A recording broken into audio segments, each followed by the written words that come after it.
Breaking news చూస్తున్నాం. కులాంతర వివాహం ఓ హత్యకు దారి తీసిన ఘటన సూర్యాపేట జిల్లాలో చోటు చేసుకుంది. అయితే ఈ హత్యకు సంబంధించి, ఈ పరువు హత్యకు సంబంధించి సంచలన విషయాలైతే వెలుగు చూశాయి. సూర్యాపేట జిల్లాలో ఎవరైతే వాళ్ళ బిడ్డను వివాహం చేసుకున్నారో ఆ వ్యక్తిని చంపేశారు. దీనికి మొత్తానికి స్కెచ్ గీసింది ఒక ముసలావిడ. నవీన్ నానమ్మ బుచ్చమ్మ ఈ హత్యకు సంబంధించి స్కెచ్ గీసిన పరిస్థితి నెలకొంది. అయితే గంటల సేపు నిందితులు అటు ఇటు తిరిగారు. కృష్ణను చంపిన తర్వాత డెడ్ బాడీని అయితే కారులో వేసుకొని నానమ్మ బుచ్చమ్మ దగ్గరకు కూడా వాళ్ళు తీసుకెళ్లిన పరిస్థితి. అయితే డెడ్ బాడీ చూడగానే ఎవరైనా మందలించే పరిస్థితి, పెద్దవాళ్ళు ఎవరైనా ఏదైనా పిల్లలు తప్పు చేసినప్పుడు మందలించే పరిస్థితి. కానీ ఇక్కడ బుచ్చమ్మ ఆ విధంగా లేదు. ఎవరైతే తమ బిడ్డను వివాహం చేసుకున్నారో అతన్ని చంపిన డెడ్ బాడీ చూసినప్పుడు ఆమె చాలా సంతోషం వ్యక్తం చేసిన పరిస్థితి అయితే సూర్యాపేట జిల్లాలో నెలకొంది. అయితే కృష్ణ హత్యతో నానమ్మ బుచ్చమ్మ చాలా హ్యాపీగా ఫీల్ అయింది. గతంలో 3 సార్లు అయితే ఈ కృష్ణను చంపేందుకు వాళ్ళు ప్లాన్ చేశారు. అయితే అక్కడ ప్లాన్ వర్కౌట్ కాలేదు. 3 సార్లు కూడా విఫలమైంది. అయితే ఇప్పుడు చాలా పకడ్బందీగా అయితే వీళ్ళు ప్లాన్ చేశారు, కృష్ణను చంపడం జరిగింది. అయితే మొత్తంగా వీళ్ళందరూ కలిసి కూడా 6 నిందితులు ఉన్నారు. 6 నిందితులు ఈ హత్యను చాలా కసితో అతన్ని చంపిన పరిస్థితి నెలకొంది. 6 నిందితులను అయితే పోలీసులు అరెస్ట్ చేసిన వైనం అయితే A1గా కోట్ల నవీన్, అలాగే A2గా బైరు మహేష్, A3గా కోట్ల సైదులు, A4గా కోట్ల వంశీ, A5 కోట్ల బుచ్చమ్మ, A6గా నువ్వుల సాయి చరణ్ ఉన్నారు. మొత్తంగా 6 అయితే పోలీసులు అరెస్ట్ చేశారు. ప్రేమ కులాంతర వివాహమే దీనికి కారణంగా చెప్పుకోవచ్చు. ఒక మహిళతో సహా మొత్తం 6 నిందితులను పోలీసులు అరెస్ట్ చేసి రిమాండ్కు తరలించిన పరిస్థితి కనిపిస్తుంది. అయితే చంపిన తర్వాత బాడీని ఎట్టిగా కారులో తీసుకువచ్చి నానమ్మ బుచ్చమ్మకు చూపించిన వైనం అయితే తెలుస్తోంది. మొత్తంగా కత్తి, అలాగే 5 మొబైల్స్ను పోలీసులు స్వాధీనం చేసుకున్నారు. పథకం ప్రకారమే 26వ తారీఖున సాయంత్రం బైరు మహేష్ అనే వ్యక్తి వడ్లకొండ కృష్ణతో కలిసి ఇంటి నుంచి బయటకు తీసుకెళ్లాడు. సూర్యాపేట శివారు ప్రదేశంలో భార్గవి అన్న కొట్ల నవీన్, తమ్ముడు కొట్ల వంశీతో కలిసి చేతులు పట్టుకుని బండరాళ్లతో కొట్టి హత్య చేశారు. చాలా దారుణంగా, చాలా కసితో అయితే వీళ్ళు హత్య చేసిన వైనం అయితే కనిపిస్తున్నది. అనంతరం ఆమె తండ్రి కోట్ల సైదులు నానమ్మకు సమాచారం ఇచ్చారు. నానమ్మ బుచ్చమ్మ చౌదరికి సమాచారం ఇవ్వడం జరిగింది. తర్వాత డెడ్ బాడీని ఎటుగా కారులో తీసుకుని ముందుగా పాత సూర్యాపేటకు చెందిన నానమ్మ ఇంటి దగ్గరకు తీసుకొచ్చారు. అక్కడ కోట్ల బుచ్చమ్మకు, అంటే ఎవరైతే నవీన్ నానమ్మ ఉన్నారో ఆమెకి చూపించేందుకు కూడా డెడ్ బాడీని తీసుకొచ్చారు. అయితే ఆ డెడ్ బాడీని తీసుకొచ్చిన తరువాత బుచ్చమ్మ హర్షం వ్యక్తం చేసిన పరిస్థితి అయితే నెలకొంది. వాళ్ళని మందలించాల్సింది పోయి ఆమె హర్షం వ్యక్తం చేశారు. అయితే గతంలో 3 సార్లు అయితే ఈ హత్యకు ట్రై చేశారు నవీన్. అయితే అప్పుడు పాచికలు పారలేదు. ఇప్పుడు చాలా పకడ్బందీగా వీళ్ళందరూ హత్యకు ప్లాన్ చేశారు. మొత్తంగా 6 నిందితులు ఈ హత్యలో ఇన్వాల్వ్ అయినట్లు తెలుస్తుంది. ఒక ఆడమనిషి, అంటే మొత్తంగా బుచ్చమ్మను కూడా A5గా చేర్చిన పరిస్థితి అయితే నెలకొంది. తిరిగి మృతదేహాన్ని సూర్యాపేటకు తీసుకొచ్చి పిల్లల మరి శివారులో మృతదేహాన్ని అతని స్కూటీ పక్కన వీళ్ళంతా వదిలి వెళ్ళిపోయిన పరిస్థితి. అయితే పోలీసులు విషయం తెలుసుకుని 6 అదుపులోకి తీసుకున్నారు. ఇప్పటికే 3 సార్లు హత్యకు యత్నించారు. అయితే 3 సార్లు కూడా విఫలమయ్యారు. ఈసారి చాలా పకడ్బందీగా ప్లాన్ చేసి కృష్ణను రాళ్లతో బలంగా కొట్టి ఎంతో కసిగా వాళ్ళు చంపారు. గతంలో 6 నిందితులతో పాటు మృతులపై కూడా చాలా కేసులు ఉన్నట్లు కూడా ఎస్పీ సన్ప్రీత్ సింగ్ వెల్లడించారు. అయితే ఈ ఘటనకు సంబంధించి అసలు ఏ విధంగా ఘటన చేశారు, కులాంతర వివాహమే దీనికి కారణం అంటూ కూడా ప్రాథమికంగా పోలీసులు అంచనా వేసిన పరిస్థితి. అయితే ఈ కులాంతర వివాహానికి సంబంధించి వీళ్ళు ఈ విధంగా హత్య చేసేందుకు ఎందుకు ముందుకొచ్చారు, ఈ సీన్ కి సంబంధించి ఎవరు సూత్రధారి, వీళ్ళందరూ ఎందుకు ఈ విధంగా హత్య చేశారు, అలాగే ఏ విధంగా హత్య చేశారు, ఎందుకు హత్య చేశారు, ఎక్కడ చేశారు, ఎప్పుడు చేశారు, ప్లాన్ మొత్తం కూడా మనకి ఈ ఎస్పీ తన మాటలో మీడియా ముందు వెల్లడించడం జరిగింది. అసలు ఎస్పీ ఏమన్నారో ఒకసారి చూద్దాం. ఇది మన దగ్గర ఒకటి సెన్సేషనల్ గా ఆనర్ కిల్లింగ్ లాగానే ఒకటి క్రైమ్ మన దగ్గర Suryapet rural police station limits లోనే జరిగింది. ఇది బేసికలీగా మర్డర్ మరియు SC/ST యాక్ట్, అట్లాగే కాన్స్పిరసీ, ఇవన్నీ సెక్షన్స్ కి కేసు నమోదైంది.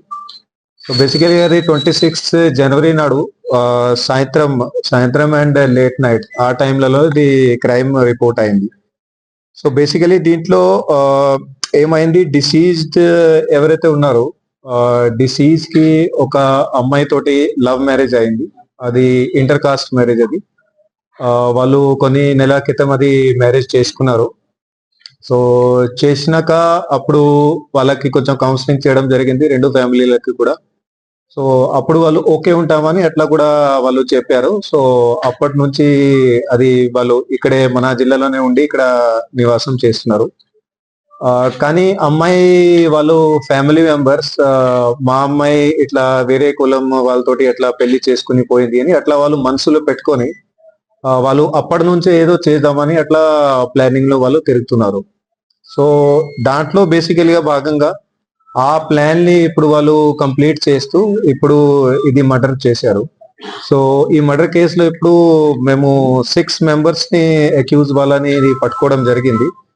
సో వాళ్ళ సైలెంట్ వాళ్ళ డీటెయిల్స్ బేసికలీ ఏ1 ఎవరితో ఉన్నాడో ఆయన కోట్ల నవీన్ అని, ఈయన ఎవరైతే అమ్మాయి ఉందో ఎవరికి పెళ్లి అయిందో ఆయనకి ఈయన బ్రదర్ అవుతాడు.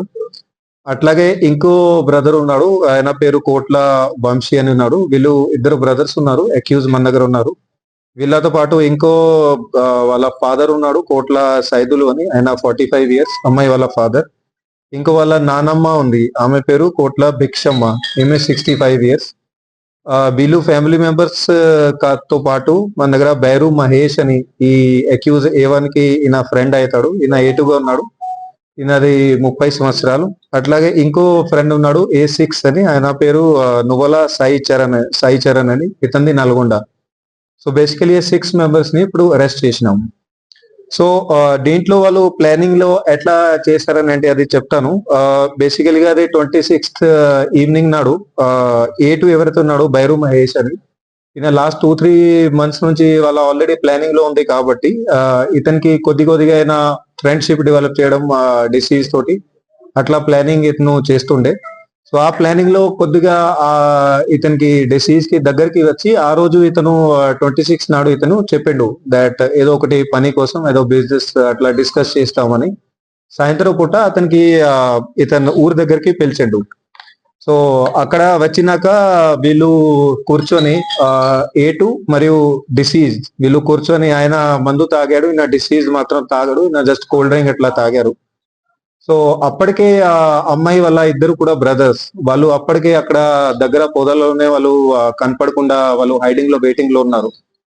సో అక్కడ వీళ్ళది చిన్నది పార్టీ లాగా మొత్తం మాట్లాడినాక అది దాదాపు 8:39 అప్పుడు అయింది. సో ఆ ప్రాంతంలో అతను వెళ్ళిపోయినప్పుడు జస్ట్ అతను బయలుదేరినప్పుడు ఇతను ఎవరితో అక్కడ పొదలు ఉన్నారో వాళ్ళ ఇద్దరు బ్రదర్స్ వాళ్ళకి ఇమీడియట్లీగా అది కొంచెం ఇది ఇట్లా ఇషారా చేసి ఇట్లా పిలిచిండు.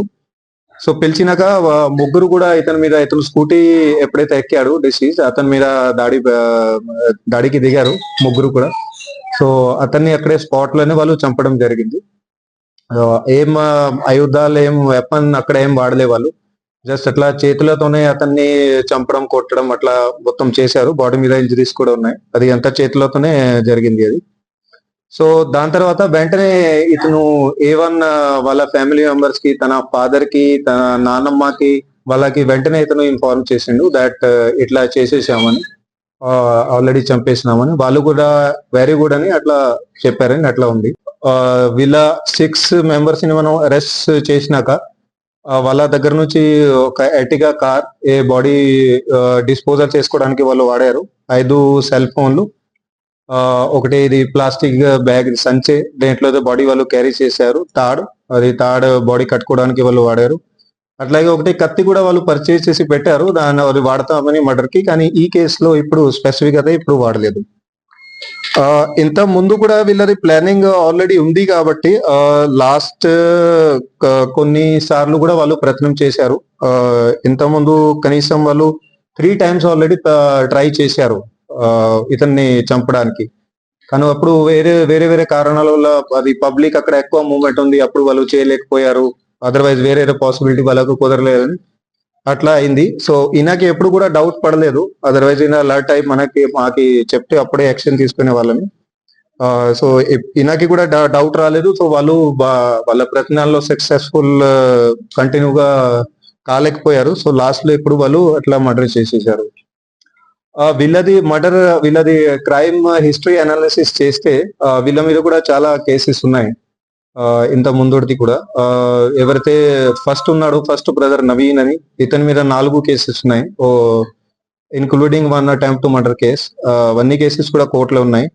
ఏటి ఎవరైతే ఫ్రెండ్ ఉన్నాడో A1 కి బైరు మహేష్ అని ఇతని మీద 9 కేసులు ఉన్నాయి. అట్లాగే వంశీ ఎవరో చిన్న బ్రదర్ ఉన్నాడు, ఇతని మీద 3 కేసులు ఉన్నాయి. దాంట్లో కూడా ఒకటి అటెంప్ట్ మర్డర్ ఉంది. ఫాదర్ మీద 2 కేసులు ఉన్నాయి. నానమ్మ మీద కూడా 2 కేసులు ఉన్నాయి. సాయి చరణ్ మీద 1 కేసు ఉంది. అట్లాగే డిసీజ్డ్ మీద కూడా 4 కేసులు ఉన్నాయి. సో ఇది ఇట్లా మేము ఇన్వెస్టిగేషన్ లో ఇప్పుడు 6 ఇప్పటి వరకు పట్టుకోవడం జరిగింది. సో ఇంకా కూడా వీళ్ళతో పాటుగా ఇంకా ఎవరైనా ఇన్వాల్వ్మెంట్ ఉంది, ఎవరైతే ప్లానింగ్ లో ఇన్వాల్వ్ ఉన్నారో, ఇంతకుముందు ఎవరైనా వాళ్ళది చిన్నది ఏదైనా పాత్ర ఉన్నా కూడా అది కూడా టోటల్ గా డీటెయిల్ గా దర్యాప్తు ఇప్పుడు చేస్తున్నాము. వాళ్ళది ఎట్లాంటి కూడా రోల్ మాకు వస్తే ఇమీడియట్ గా వాళ్ళని కూడా అరెస్ట్ చేయడం జరుగుతుంది. పబ్లిక్ కి రిక్వెస్ట్ ఉంది, దయచేసి ఇట్లాంటి యాక్టివిటీస్ లో ఎట్టి పరిస్థితుల్లో చేయకండి. ఏదైనా ఇట్లాంటి ప్రాబ్లమ్స్ ఉంటే, అట్లాగే కపుల్స్ కి కూడా ఇంటర్ ఫేత్ మ్యారేజ్ కానీ, inter caste marriage, inter community marriage ఎప్పుడైనా ఇట్లాంటివి చేస్తారు, దయచేసి ప్లీజ్ పోలీస్ స్టేషన్ కి రండి. అండ్ మీకు అట్లా డౌట్ ఉంది దట్ మా ఫ్యామిలీ మెంబర్స్ అట్లా అట్లా ఉన్నారు, దయచేసి అది కూడా మా దృష్టికి తీసుకురండి. So that definitely we can take action accordingly. And ఇట్లాంటి మీకు టోటల్ గా ప్రొటెక్షన్ కూడా ఇవ్వడానికి మేము సిద్ధంగా ఉంటాం. అతను ఫ్రెండ్ వీళ్ళకి, నవీన్ కి ఫ్రెండ్.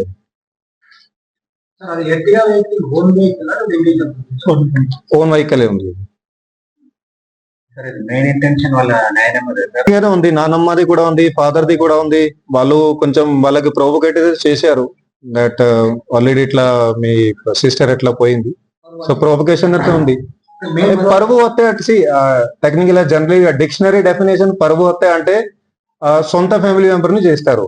ఆనర్కి అంటే సొంత ఫ్యామిలీ మెంబర్, మోస్ట్లీ అమ్మాయిలని ఉమెన్ని అట్లా చేస్తారు ఆ డిక్షనరీ డెఫినేషన్ ప్రకారంగా.